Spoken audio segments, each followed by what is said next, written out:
What's happening, ladies and gentlemen? Sean E Avery, author, illustrator of kids' picture books and graphic novels, and I want to talk to you guys a little bit about my new story blocks for picture books bookmaking program for 8 to 11-year-olds. Now, making books with kids is a very, very tricky process, and this program that I've developed aims to solve 5 key problems. The issue with no ideas, the struggle with drawing, structuring your stories, very common for kids to get stuck in the middle of a story, and also the actual act of physically creating the book that doesn't involve a bunch of sewing and complicated binding techniques. So, number 1, no ideas. We've got a fun, simple brainstorming method that is really, really easy to do and easy to get ideas from. I'll teach you some really, again, fun and simple drawing techniques to create characters, structure. With story blocks, there's a clear story arc to follow to support you, so you never ever will have to worry about what do I do next, where do I go next in my story. If kids are stuck, there's clear examples to keep them moving along in the story. And then making the book, well, of course, that's also going to be fun and simple too. The easiest way I can show you how to construct something.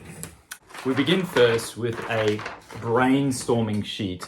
And I'm a firm believer that as long as you have a fantastic character to start, or pair of characters or team of characters, your story will kind of naturally evolve from that. So if it's a story about a ghostly teacher, well, I can already think of a whole storyline involving him, maybe scaring his students or whatever. So this over here, this brainstorming focuses on that. We get a character that we really love, we pair it up with a setting we really love, and then hopefully from there the story should just flow. Part 2, not being able to draw your characters.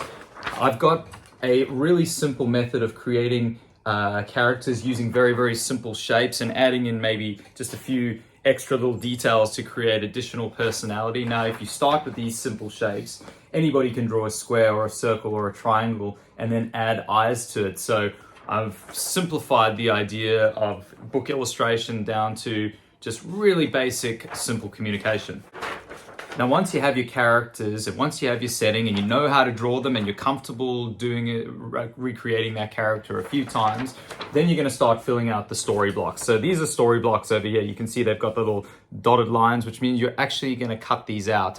So it's a bit like buying a Lego set from a shop, right? You buy the Lego set, you've got all the blocks in there. When you assemble it, you make something beautiful. Same with the story blocks. You get them all out, you fill them all in, and then you can assemble it, create something beautiful. So you've either got what we call writing blocks or drawing blocks to get a nice flow of words and pictures. And obviously, if you're more leaning towards words to tell your story, well, then you're going to maybe have fewer pictures. Or if you're really picture driven, you love making graphic novels, that sort of thing, or then you might have fewer writing blocks and just have drawing blocks. But that's your choice to make. Otherwise, I would just stick with the flow because there's a really good balance of words and pictures. You've got example stories down the bottom here. I've written a little story about Henry the Horrible Snake. And once you have your story blocks all filled out, there's 12 sheets to make a total of, so each sheet is 2 pages. So there's a total of 24 pages, which is the standard length of a modern picture book.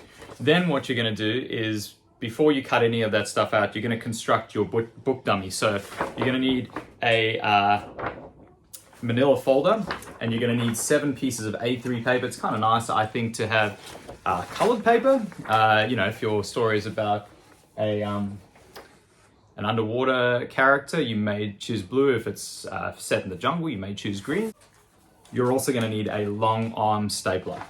So you can see what I've done here is I've put my A3 paper into the middle of my manila folder over here, and I've stapled it. You can see that the staples go along the spine. They're nice and neat, 3 in a row. Now, once you've done that, you've stapled it, you're going to use a paper trimmer to trim your book down. It's kind of nice to have a non-traditional A size. So I've cut a nice square shape here. It looks like a more bespoke product that way. And you can see it's nice and flush. It's got a very solid cardboard cover, got really solid paper on the inside, and you've got your 24 pages for your story, plus a few extra pages that you can use for the about the author section and the imprint details and the title page, all that kind of stuff. Then you cut out your story blocks. So from your story sheets, take your story blocks and you glue them onto your book dummy. And then you have a fabulous book dummy that looks something like this.